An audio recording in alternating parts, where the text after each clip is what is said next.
రంగనాథ్ గారు ఒక క్లారిటీ ఇచ్చేశారు. నివాసం ఉంటున్న ఇళ్ల జోలికి వెళ్ళము. ఆ ఇళ్ల విషయంలో సర్కారే నిర్ణయం తీసుకుంటుంది. నివాసేతర నిర్మాణంలో ఉన్న భవనాలపైనే మా చర్యలు ఉంటాయని స్పష్టం చేశారు సార్. ఈ విషయాన్ని చాలా కాలం క్రితం మీరు హైడ్రా ఆపరేషన్ స్టార్ట్ అయిన తర్వాత హైడ్రా కమిషనర్ రంగనాథ్ గారితో ఎక్స్క్లూజివ్ ఇంటర్వ్యూ చేశారు. ఆ ఇంటర్వ్యూలోనే మీకు స్పష్టం చేశారు. చాలా డిబేట్స్లో కూడా మీరు క్లియర్గా చెప్పారు. పేదల జోలికి వెళ్ళము అని చెప్పి రంగనాథ్ చెప్తూ ఉన్నారు. దానికి కట్టుబడి ఉంటారు. ఒకవేళ దాన్ని అతిక్రమించి అంటే పేదల జోలికి వెళితే కనుక పేదల తరపున నేనే ఉంటాను, నేనే పోరాడతానని కూడా మీరు చెప్పిన పరిస్థితి. సో రంగనాథ్ గారి ఇంటర్వ్యూలో ఆయన స్పష్టం చేసిన వీడియో ఒకసారి ప్లే చేయండి.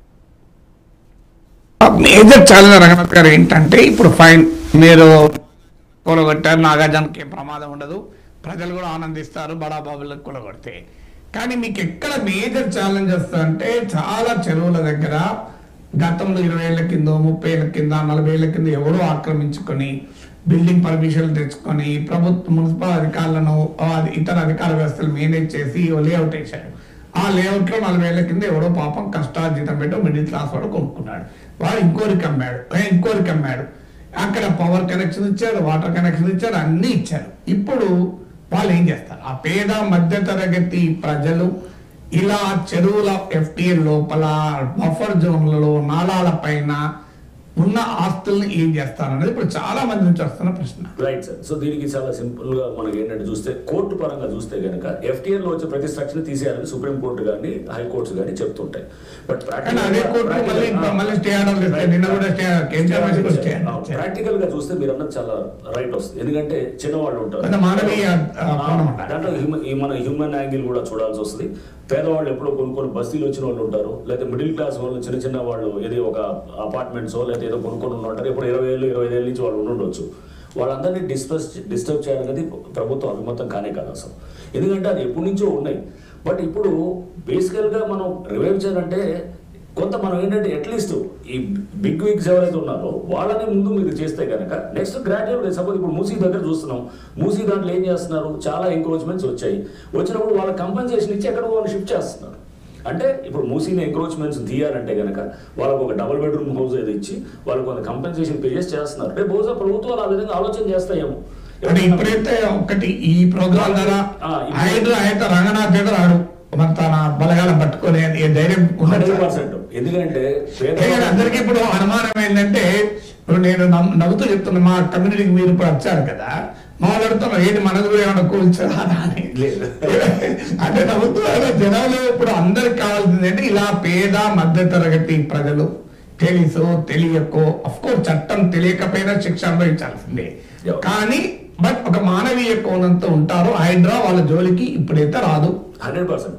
అది క్లియర్గా ఏంటంటే ఎప్పుడో 10 ఏళ్ల క్రితం 15 ఏళ్ల క్రితం కట్టుకొని వాళ్ళు కనుక ఇప్పుడు మీరు చూస్తే మనం బుమ్రూక్ దావలా అని చెప్పేసి మేము అక్కడ రాజేంద్ర నగర్ దగ్గర లేఅవుట్ అక్కడ కొనుగొట్టాం.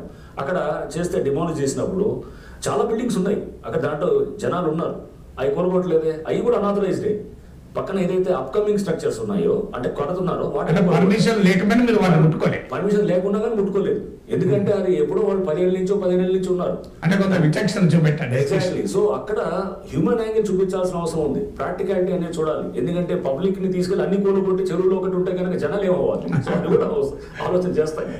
సో పబ్లిక్ ని ఆ యాంగిల్ లో కూడా చూసేది ప్రభుత్వం. అన్నప్పుడు ఒక సమస్య రాదా? అందులో అవినీతి వస్తుంది, ఎప్పుడు ఆశ్రిత పక్షపాతం, పర్మిషన్ లేని ఏవైనా పర్మిషన్ లేని అంటే మీరు ఒకదాన్ని కూలగొట్టకపోతే కొత్త స్ట్రక్చర్స్ వస్తాయి కనుక దాన్ని చేయాలి. సో మనం పాత స్ట్రక్చర్స్ ని మనం కట్ ఆఫ్ పీరియడ్ పెట్టుకుంటారు. కట్ ఆఫ్ పీరియడ్ అంటే హైడ్రా కాన్స్టిట్యూట్ అయింది July 19th, అప్పటి నుంచి తీసుకోవాలి. హైడ్రా పుట్టినప్పటి నుంచి అంటే మీరు అంతే నేచురల్ గా ఆ టైం నుంచి ఏదైతే కొత్త స్ట్రక్చర్స్ వస్తున్నాయో అన్నిటి కూడా డిమాలిష్ చేయాలి. అంటే హైడ్రా పుట్టే సమయానికి నిర్మాణంలో ఉన్నది, నిర్మాణం జరుగుతున్నాయి, చేసినవి కూడా అన్ని అయ్యే ఉన్నాయి. మీరు చూస్తే కనుక ఆల్రెడీ అంతకు ముందే నిర్మాణం పూర్తయిన వాటిని ముట్టుకోరు. పూర్తయి ఫ్యామిలీస్ వెళ్ళినాయి అన్ని కూడా గతంలో ఎప్పుడో వెళ్ళినవి ఉంటే కనుక దాన్ని చెయ్యం. ఎందుకంటే దాన్ని వాళ్ళు ఎప్పుడో కొని ఉంటారు, 5 ఏళ్ళు ఏంటది, లేదా 3 ఏళ్ళు ఏంటొచ్చు, 4 ఏళ్ళు ఏంటొచ్చు, దాంట్లో ఫ్యామిలీస్ ఉన్నాయి. దాన్ని టచ్ చేయడం అనేది దాని మీద పాలసీ గవర్నమెంట్ తీసుకుంటుంది డెసిషన్. బట్ మేము క్లియర్గా ఏంటంటే అప్కమింగ్ స్ట్రక్చర్స్ ఏదైతే ఉన్నాయో వాటిని ముందు చెక్ చేయకపోతే ఇంకా దీనికి అంత ఉండదు, లేకపోతే ఎక్కడే ఆపుతాం మనం. దీన్ని ఆపడానికి ముందు అప్కమింగ్ స్ట్రక్చర్స్ మీద మనం పోదాం. కానీ ఒక మేజర్ ఛాలెంజ్ రంగనాథ్ గారు ఏంటంటే, ఇప్పుడు ఫైన్ మీరు నాగార్జున కూలగొట్టారు, నాగార్జునకి ఏం ప్రమాదం ఉండదు, ప్రజలు కూడా ఆనందిస్తారు బడాబాబులకు కూలగొడితే. కానీ మీకు ఎక్కడ మేజర్ ఛాలెంజ్ వస్తుందంటే చాలా చెరువుల దగ్గర గతంలో 20 ఏళ్ళ ఇంటర్వ్యూలో చాలా క్లియర్గా రంగనాథ్ గారు చెప్పేశారు, పేదల జోలికి వెళ్ళము అని చెప్పి. ఈ స్టేట్మెంట్తో కొన్ని వేల మంది ఊపిరి పీల్చుకున్నారు సార్. నిన్న మళ్ళీ కూడా స్టేట్మెంట్ ఇచ్చింది ఏంటి అంటే నివాసం ఉన్న పేదల ఇల్లే కాదు, నిన్న చెప్పింది అంటే నివాసం ఉన్న ఇళ్ళ జోలికి వెళ్ళము అనే స్టేట్మెంట్ క్లియర్గా ఇచ్చారు. ఇది హైడ్రా అఫీషియల్ స్టేట్మెంట్. నిన్న కూడా సున్నం చెరువులో మనం చూసాం 5 విల్లాలకు కూలగొట్టలే అక్రమం అని తేలినా కూడా, ఎందుకంటే అవి అందులో నివాసం ఉంటున్నారు అని. ఈ మాట నేను వాస్తవంగా చాలా రోజుల క్రితం చేసిన ఇంటర్వ్యూ, చాలా రోజులు అంటే ఈ మధ్యనే కావచ్చు, కానీ కొన్ని రోజులైతే చాలా అనలేము, కొన్ని రోజుల క్రితం చేసిన ఇంటర్వ్యూ. ఇప్పటికి 7 లక్షల మంది చూసిన ఇంటర్వ్యూ. నా ఛానల్లోనే 7 లక్షలు చూశారు. ఇందులో ముక్కలుగా కట్ అయ్యి ఇంకా చాలామంది చూశారు. ఇందులో ఏదో ఒక చిన్న ముక్క చూసి మాట్లాడకండి దయచేసి. మీరు ఎవరైనా ఇది కూడా ఒక చిన్న ముక్కే, అది 1 అవర్ ఇంటర్వ్యూలో 4 నిమిషాలు. ఇది వాస్తవంగా ఈ 1 అవర్ ఇంటర్వ్యూలో పబ్లిక్ డొమైన్లో ఉన్న ప్రతి ప్రశ్న అడిగారు. There no question left. ముందు ప్రశ్నలు ఇన్వైట్ చేశాను, నేనే ఒక 10 ప్రశ్నలు ఐడెంటిఫై చేసి హైడ్రా కమిషనర్కు 10 ప్రశ్నలు అని కూడా ఒక వీడియో పెట్టాను. దాన్ని దాదాపు 1,00,000 మంది చూశారు. తర్వాత జనం నుంచి ఇన్వైట్ చేస్తే 1000కి పైగా ప్రశ్నలు వచ్చాయి. అవన్నీ వడపోసి అందులో చాలా రిపిటేషన్ ఉంటే తీసేసి దాని నుంచి నాకు తెలిసిన జనం అడిగిన ప్రశ్నలన్నీ ఆయన ముందర పెట్టాను. సో ఇందులో మీరు ఏ క్వశ్చన్ వదలే వీళ్ళు అడుగుతుంది. సో అందులో అన్ని ఛానళ్ళ కన్నా ముందు చాలా ముందు ఇది ఇప్పుడంటే నిన్న క్లారిఫికేషన్ అఫీషియల్ స్టేట్మెంట్ మళ్ళీ ఇచ్చారు. పేదల మధ్యతరగతి ఇళ్ళ జోలికి పోము, ఇది 100% అని అనిపించాను. అన్నాకనే నేను హైడ్రాను సమర్థించడం మొదలుపెట్టాను. సో అంతదాకా నేను హైడ్రా చర్యలపైన నా క్వశ్చన్ కూడా అదే. సో మరి ఇంత క్లియర్గా ఉన్నా కూడా పేదల ఇళ్ళకు పోయారు అని రోజు ఎక్కడో ఒక చోట వస్తాను. నేను ఇప్పటికీ అపీల్ ఏంటంటే, నిన్న పెద్దలు హరగోపాల్ సార్ నాకు ఫోన్ చేశారు. ఆయనకు కూడా ఇలాగే ఎవరో ఫోన్ చేశారట, సార్ ఇట్లా నిర్దాక్షిణ్యంగా గుడిసెలు తీసేశారు, ప్రజల్ని రోడ్డు మీద పడేశారు అని. సార్ నాగేశ్వర్ నువ్వు హైడ్రాతో కమిషనర్తో ఇంటర్వ్యూ చేశావు కదా అని నాకు ఫోన్ చేసి అడిగితే నేను హరగోపాల్ సార్ కూడా నేను అదే చెప్పాను. హరగోపాల్ సార్ అంటే ఆయన జీవిత కాలం దశాబ్దాల పాటు హక్కుల కొరకు, ప్రజల హక్కుల కొరకు, పౌర హక్కుల కొరకు అంకితం చేసినటువంటి పెద్ద వ్యక్తి. ఆయన మామూలు వ్యక్తి కాదు కదా, అందరికీ తెలుసు. తెలంగాణ సమాజం, తెలుగు సమాజం అత్యంత గౌరవంగా చూసేటువంటి ఒక గొప్ప మేధావి, హక్కుల ఉద్యమ నాయకుడు. సో నేను హరగోపాల్ సార్తో కూడా అదే ఒక పని చేద్దాం సార్, ఎవరైనా ఇంకా ఫలానా ప్లేస్లో పేదల ఇల్లు తొలగిస్తున్నారు, పేదలే కాదు ఈవెన్ మధ్యతరగతి ఇల్లు తొలగిస్తున్నారు అని కనుక వార్త మనకు సమాచారం వస్తే నిర్దిష్టంగా మీరు నేను వెళ్ళి ఆ బుల్డోజర్కు అడ్డంగా నిలబడాలి. ఏ హైడ్రా మనపై వెళ్ళి బుల్డోజర్ పోనిస్తుందో చూద్దాం. నేను ఇప్పటికీ ఈ ఆఫర్ సిద్ధం. అందువల్ల ఇది చూస్తున్న వారు ఎవరైనా ఇంకా మాకు ఫలానా చోట ఇండ్లు నివాసం ఉంటున్న ఇళ్లలో కూలగొడుతున్నారు అని కనుక సమాచారం ఉంటే మీ దగ్గర దయచేసి మాకు ఒక్క ఫోన్ చేసినా మెసేజ్ ఇచ్చినా నేను కూడా హరగోపాల్ సార్ని కూడా రిక్వెస్ట్ చేస్తాను. మేమంతా పోయి అడ్డంగా హైడ్రా బుల్డోజర్లకు అడ్డంగా నిలబడతాం. చూద్దాం, మా బుల్డోజర్లు మా వీధికి వెళ్ళిపోతే పోనీయండి. అందువల్ల ఎట్టి పరిస్థితుల్లో పేదల మధ్యతరగతి ప్రజల ఇల్లు కూలగొడితే అంగీకరించే ప్రసక్తే లేదు. ఇంత సూటిగా చాలాసార్లు చెప్తున్నాను. సో ఇక మరి ఇవి నా అనుమానం కూడా ఏంటంటే, వీరి పేరు ఎప్పుడు పెద్దవాళ్ళు చేస్తున్న తతంగం ఇది. అంటే వాళ్ళే కూల్చకూడదు, మా ఫామ్ హౌస్ కూల్చకూడదు, మా అక్రమ నిర్మాణాలు కూల్చకూడదు అంటే వెంటనే వ్యతిరేకత వస్తుంది. ఎందుకు కూల్చకూడదు అని తెలివిగా వాళ్ళు ఏం చేస్తున్నారంటే, పేద మధ్యతరగతి వారి జీవితాలు ముందు పెడుతున్నారు. వాళ్ళు హ్యూమన్ వాల్ అంటారు. సో హ్యూమన్ షీల్డ్ పెట్టుకుంటున్నారు. పేదల మధ్యతరగతి షీల్డ్ పెట్టుకొని వాళ్ళను కూలుస్తున్నారు అని చెప్తున్నాను. నేను అందుకే ఇంత సూటిగా ఇంత స్పష్టంగా చెప్తున్నాను. అందుకే హరగోపాల్ సార్ మాట్లాడింది కూడా చెప్పడానికి కారణం అది. సార్ కూడా చెప్పాను, సార్ కూడా మనం వెళ్దాం నాగేశ్వర్ అన్నాడు. సో అందువల్ల నేను రెడీ, హరగోపాల్ సార్ రెడీ, మేము వస్తాం. సో ఎక్కడ పేద మధ్యతరగతి ఇళ్ళను కనుక నివాసం ఉంటున్న ఇళ్ళను కూలగొడితే హైడ్రా ఖచ్చితంగా హైడ్రా నిలదీస్తాం. ఎందుకంటే మీరే ఇచ్చిన హామీ ఉంది కదా, వేరే వాళ్ళు కదా, మీ స్టేట్మెంట్ కాదు. నా ఇంటర్వ్యూలో చెప్పాను కదా, నేను క్లియర్గా 100% అన్నాను, మీరు గమనించండి. దాని హెడ్లైన్ కూడా అదే పెట్టాను, 100% అని. అందువల్ల 99.99 అన్నా మినహాయింపు ఉంటుంది. అందువల్ల దానిపైన గవర్నమెంట్ ఒక పాలసీ ఇవ్వాలి చేయాలి. అందరము చెప్పేది అదే, హైడ్రా కమిషనర్ కూడా అదే చెప్పాడు. ఆ పాలసీ ఎలా ఉండాలి కూడా నేను చాలా ఇంటర్వ్యూలు చెప్పాను. మానవీయ కోణంతో ఉండాలి. ఎందుకు ఉండాలి? దానికి ఒక బేసిస్ కూడా ఉంది. దానికి ఒక బేసిస్ ఏంటి అంటే, పేద మధ్యతరగతి ప్రజలు నిందితులు కాదు, బాధితులు. అంటే ఎలా నిందితులు కాదు? మన చట్టం తెలియకపోయినా శిక్ష అంటారు కదా, ignorance of law is not an excuse for punishment అని చట్టం చెప్తుంది. కానీ ఈ వ్యవస్థ యొక్క దౌర్భాగ్యం వల్ల వారు బాధితులు అంటారు. ఎందుకంటే ఇదే వ్యవస్థ అనుమతులు ఇచ్చింది, ఇదే వ్యవస్థ పవర్ కనెక్షన్ ఇచ్చింది, ఇదే వ్యవస్థ వాటర్ కనెక్షన్ ఇచ్చింది, ఇదే వ్యవస్థ ప్రాపర్టీ ట్యాక్స్ వసూలు చేసింది. మరి ఇది వ్యవస్థను మొదలు శిక్షించండి, వ్యక్తులు శిక్షించే ముందు. అందువల్ల ఈ వ్యవస్థ యొక్క అవినీతితో కూరుకుపోయిన ఈ వ్యవస్థ అనుమతులు ఇవ్వడం వల్ల పేద మధ్య తరగతి వాళ్ళు కట్టుకున్నారు. ఇవాళ నాకు చెప్పండి, నేను ఏదైనా ఒక ఇల్లు కొనాలి, ఓ అపార్ట్మెంట్ కొనుక్కోవాలి, అది FTLలో ఉందా, బఫర్ జోన్లో ఉందా, నాకు ఎవరు సర్టిఫికేట్ ఇస్తారు? అలాంటి ఒక వ్యవస్థ కూడా కావాలి. HMD ఎన్ని రోజులు తిరగాలి?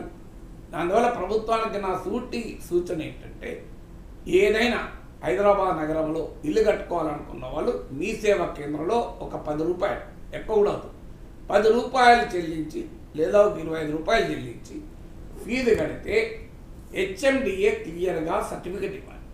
This is not in FTL or buffer zone. ఎందుకంటే ఎట్లా తెలియాలి నాకు? మీరు ఎవరు FTL ఉన్నదంటారు, ఎవరు లేదంటారు. ప్రభుత్వాలు మారితే మారిపోతాయి, ఇరిగేషన్ డిపార్ట్మెంట్లో, రెవెన్యూ డిపార్ట్మెంట్లో. ఇంకో ఈ సర్టిఫికెట్ కనుక ఉంటే నాకు ఫ్యూచర్లో హైడ్రా వస్తే ఇంకో చూడు ప్రభుత్వం ఇచ్చిన సర్టిఫికెట్ కూల్చడానికి వీల్లేదు, కూలిస్తే ఇందుకు 10 రెట్లు ఎక్కువ నష్టపరిహారం ఇవ్వాలి. ఇది అకౌంటబుల్ చేద్దాం. మీరు కూల్చడం ఒకటే కాదు ప్రభుత్వం చేయాల్సిన పని. ఏది FTL ఏది బఫర్తో సామాన్యుడికి ఎలా తెలుస్తుంది? ఇవాళ కూడా పత్రికలు వచ్చింది చూడండి, రిజిస్ట్రేషన్లు పడిపోయాయి. ఎందుకు పడిపోతున్నాయి రిజిస్ట్రేషన్లు? ప్రజలు చెరువులో కూల్చొద్దు అని రిజిస్ట్రేషన్ చేసుకోవడం లేదని కాదు. లేక్ వ్యూ అని పెడితే అపార్ట్మెంట్లకు ప్రీమియం ఉంటుంది. మీరు ఏ బిగ్ బిల్డర్ రియల్ ఎస్టేట్ వెంచర్లకని వెళ్ళండి, లేక్ వ్యూ అని ఉండండి, దానికి రేట్ ఎక్కువ ఉంటుంది. పార్క్ వ్యూ ఎక్కువ ఉంటుంది. ఎలాగైతే ఈస్ట్ ఫేసింగ్ ఎక్కువ ఉంటుందో, ఎక్కడైనా చెరువు పక్కన కట్టిన ఇళ్లకు రేట్ ఎక్కువ ఉంటుంది, చెరువు పక్కన కట్టిన వెంచర్లకు రేట్ ఎక్కువ ఉంటుంది. ఎందుకంటే దాని ప్రకృతి కదా.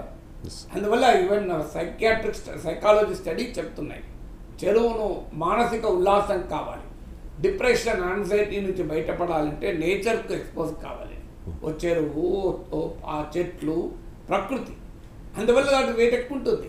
మరి నేనంటున్న సింపుల్ క్వశ్చన్ ఏంటంటే, నాకు ఎలా తెలియాలి? ఇప్పుడు నాకు FTL ఏది, బఫర్ జోన్ ఎలా తెలియాలి? అందుకే తక్షణం ప్రభుత్వానికి నా విజ్ఞప్తి ఏంటంటే, మీరు మీ సేవలో ఒక సర్వీస్ ఓపెన్ చేయండి. నేను HMD ఎవరు తిరగాలి? HMD వాళ్ళు ఓరగా చెప్తే నిజమైన గ్యారంటీ ఏంటి?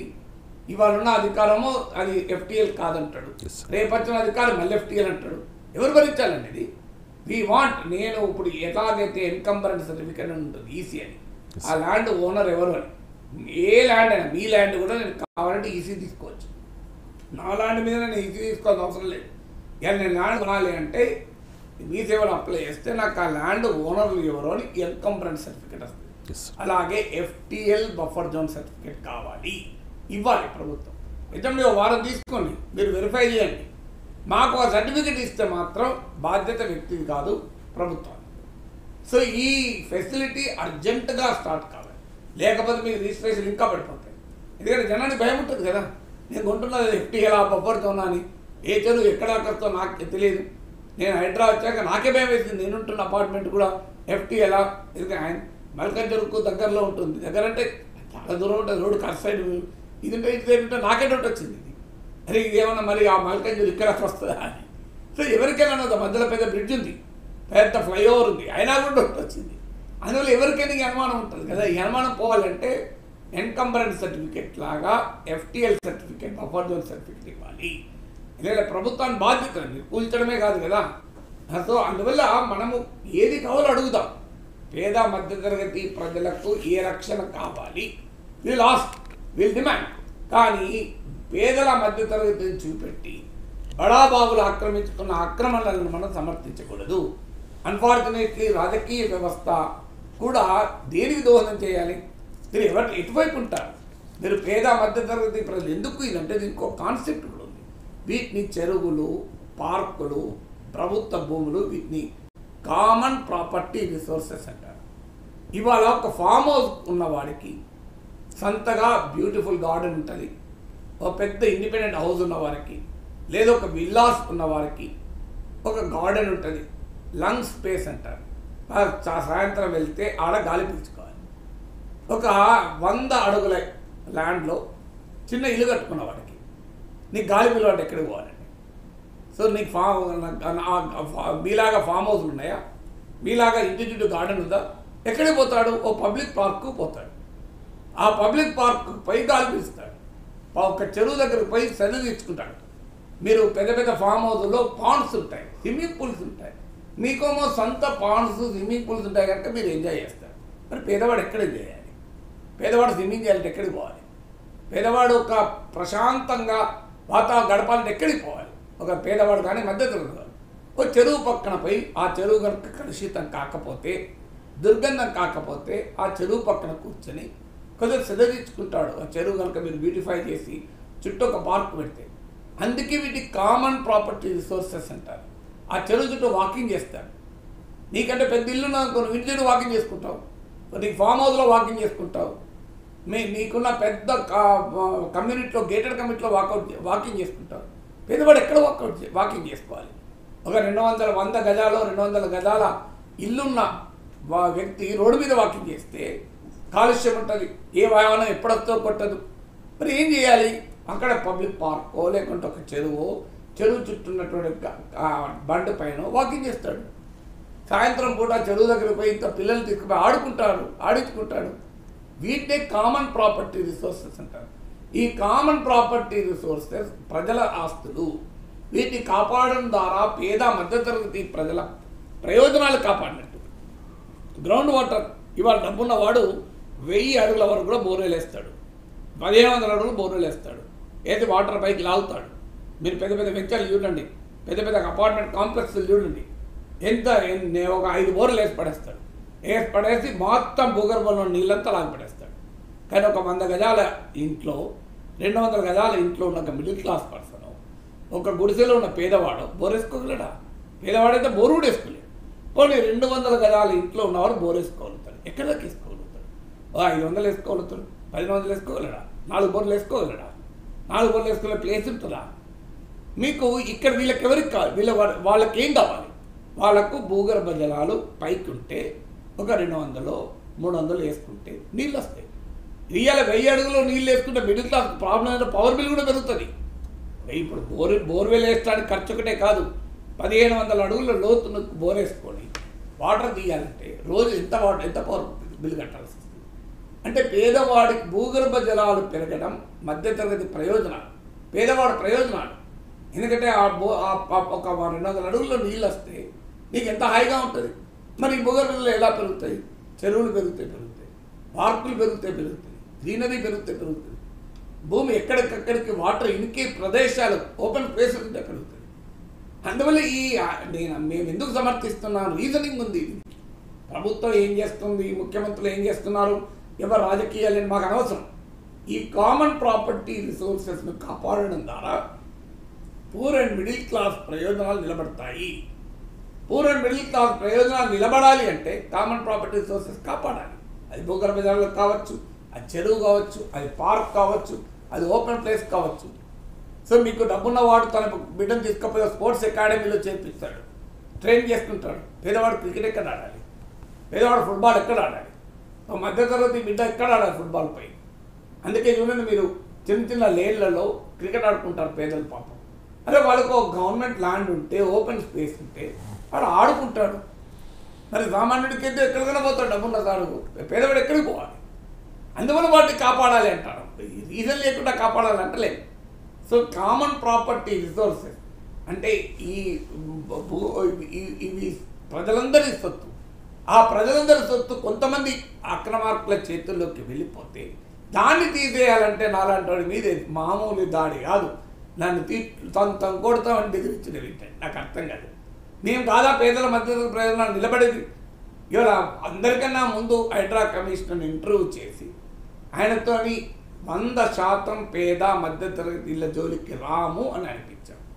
నిన్న కూడా స్టేట్మెంట్ వచ్చింది. సో ఎట్టి పరిస్థితుల్లో నివాసం ఉన్న ఇళ్లలోకి పోము. ఓపెన్గా అపీల్ చేస్తున్నాం. ఎక్కడైనా ఈ హామీకి భిన్నంగా ఎక్కడైనా పేదల ఇండ్లు కూల్చడానికి హైడ్రా వస్తుందంటే మీరు మాకు తెలియజేయండి, మేము కూడా వస్తాం. నేనే కాదు, ప్రజల కోసం పోరాడే వాళ్ళు, ఏ రాజకీయాలకు సంబంధం లేని పౌర హక్కులు, ప్రజా హక్కులు, మానవ హక్కులు, ఇలాంటి సమాజంలో ప్రజల కొరకు నిరంతరం పోరాడే వాళ్ళు చాలామంది